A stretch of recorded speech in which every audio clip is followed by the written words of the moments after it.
3, 2, 1. Right now, I'm joined by Sergeant Chad Stevens, who is a conservation officer based out of Spruce Grove. Chad, the last couple of days we spent a lot of time together, and it's been a real eye-opener getting a chance to understand the role that conservation officers play. And maybe let's start there. Basically, what is your mandate? Well, our mandate, several things, but we're there to sort of look after the public lands, the protected areas within Alberta, and all the activities that would be happening on those lands, whether it's people recreating with off-highway vehicles, snowmobiles, to random camping, or people enjoying our provincial parks and camping in there and the day use activities. So, of course, you're not the only folks from an enforcement perspective out in the backcountry. There are also fish and wildlife officers. How do you differ from them, or do you?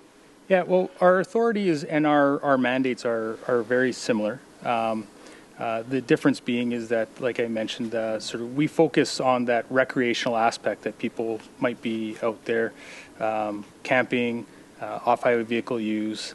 We look at people that are building structures on public land, but we also look at provincial parks, right? The people enjoying the provincial parks, the day use, and the camping.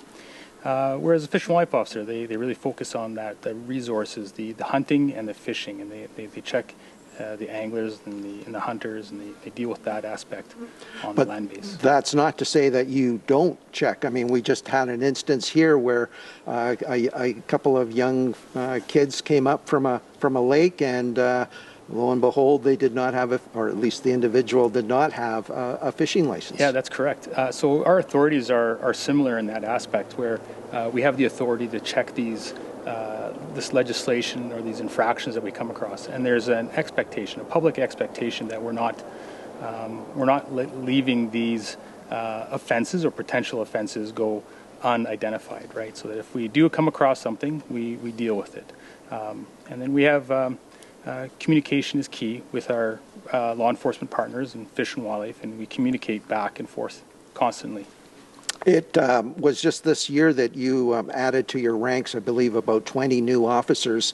And when you told me the area that you and 4 others are responsible for out of the Spruce Grove office, I just about fell out of my chair. It's massive. So having an additional 20 officers has got to be at least a step in the right direction. It is. It's a big help getting that extra boots on the ground, right? I was happy to receive one of those officers, that extra boot on the ground. So it's been a big help to my area. We have a large area to patrol.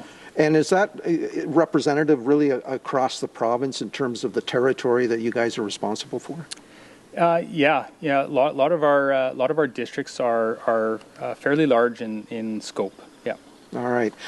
Again, thanks so much for having me come along, tag along, see the work that you do. It really is an interesting look behind the curtain, I guess, and really get an appreciation how you guys interact with the public. It's really about, I would almost say it's not, I mean, I know enforcement is there, but it really, to me, it came out as public education. That is your number one. That's a big key, and I'm glad that was a big point that came across. Is that the first step to any type of enforcement is to make sure that the individuals are educated properly about the activities that they're doing out there. Chad, thanks again. No, you're welcome. Thank you for coming out.